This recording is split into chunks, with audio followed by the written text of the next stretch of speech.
An appeal for cooperation and a call to action at the United Nations General Assembly. Finding solutions to climate change is one of the major topics at this year's session, and most agree the crisis is spiraling out of control, making the world less safe. CGTN's John Jun reports. The UN Security Council meeting in early session in New York on Thursday under the banner headline of climate change and conflict.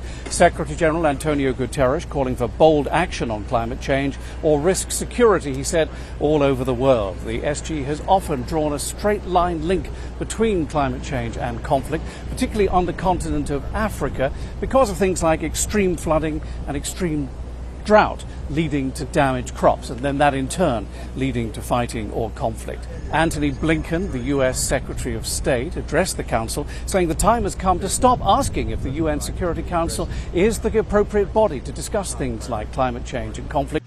We're taking into account how every bilateral and multilateral engagement we have, every policy decision we make will impact our goal of putting the world on a safer, more sustainable path.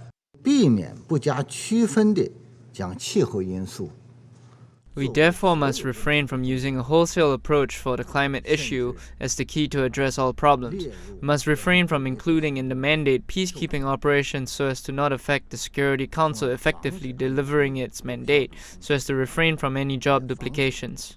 And talking of food security, the UN Food Systems Summit also takes place in New York on Thursday. It has very lofty ambitions: school meals for all children, zero food waste in the world, and an agricultural innovation mission for climate. In other words, how to deal with extreme drought and extreme flooding and still grow crops in the world and distribute them equitably. It is supposed to be a trigger for a transformation of food systems globally. And Chu Dong-ye, who is the Director General of the UN Food and Agricultural Organization, the first Chinese person to hold that position, will be attending the event on Thursday. He's been in that post since August 2019. John Jun, CGTN, at the United Nations in New York.